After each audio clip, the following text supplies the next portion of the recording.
Տարածքային այցելությունների ժամանակ ժողովուրդը հրճված ցույց է տալիս փողոցները ասֆալտապատված, բարենորոգված, եւ դա կարծես թե դարձել է այսօրվա պետականության սիմվոլ, այսինքն ասֆալտը, ասֆալտապատումը դարձել է պետականության սիմվոլ։ Բայց իրականում ինչ է թաքնված այդ ասֆալտապատման աշխատանքների տակ։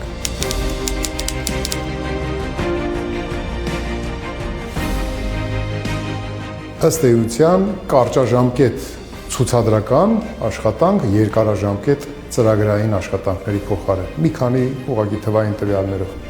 325 միլիարդ է տարածքային կառավարման եւ ենթակառուցվածքների նախարարության բյուջեն։ Դրա շուրջ 39%-ը, մոտ 125 միլիարդ դրամ, նախատեսված է ասֆալտի կամ ճանապարհների ընթացիկ վերանորոգմանը։ Այնինչ միևնույն բյուջետային հատկացումների մեջ 47 միլիարդ է հատկացված հյուսիս-հարավի շինարարությանը։ Տեսեք, մի կողմից ունենք հյուսիս-հարավ, մի կողմից ունենք ընթացիկ ճանապարհների շինարարություն։ Ընթացիկ ճանապարհային ցանցի վերանորոգման, բարեկարգման վրա ծախսվում է 125 միլիարդ, հյուսիս-հարավի վրա ռեկորդային 26 թվականին նախատեսվել է 47 միլիարդ։ Սա է այսօրվա իրականությունը։ Այսինքն, այն ինչ որ պետությունը, կառավարությունը իրականում պետք է իրագործի, այսինքն ճանապարհների բարելավում, դա փաստ է, բոլոր կառավարություններն էլ դա պետք է անեն, բայց չի կարելի դա ֆետիշացնել, դարձնել հիմնական կապիտալ նորոգումների անվան տակ իրականացվող կարճաժամկետ նպատակներ սպասարկելու համար աֆիշավորված վարքագիծ։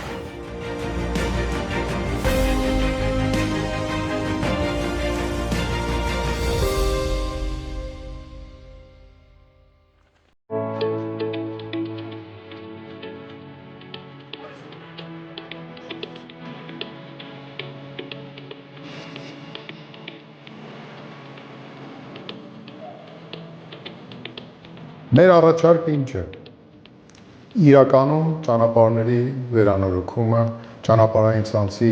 բարենորոգումը, բարելավումը շատ կարևոր է, դա պետք է իրականացվի։ Ցանկացած կառավարություն, որը որ ունի իր անելիքների նկատմամբ որոշակի պատկերացում, դա պետք է անի, բայց համամասնությունները ճիշտ պետք է որոշի, քանի որ պետության ֆինանսական ռեսուրսները այդքան էլ անսահմանափակ չեն, այ դու պետք է կարողանաս երկարատև կապիտալ ենթակառուցվածքներին ուղղված կապիտալ ներդրումները զանազանես ընթացիկներից, այսինքն ուշադրությունը պետք է արժանանա իրականում ռազմավարական նպատակներ հետապնդող ենթակառուցվածքային շինարարությունների կատարումը։ Այսօրվա դրությամբ դրա շատ կարևոր հանգույցը դա հյուսիս-հարավն է, որ պետք է իրականացվի։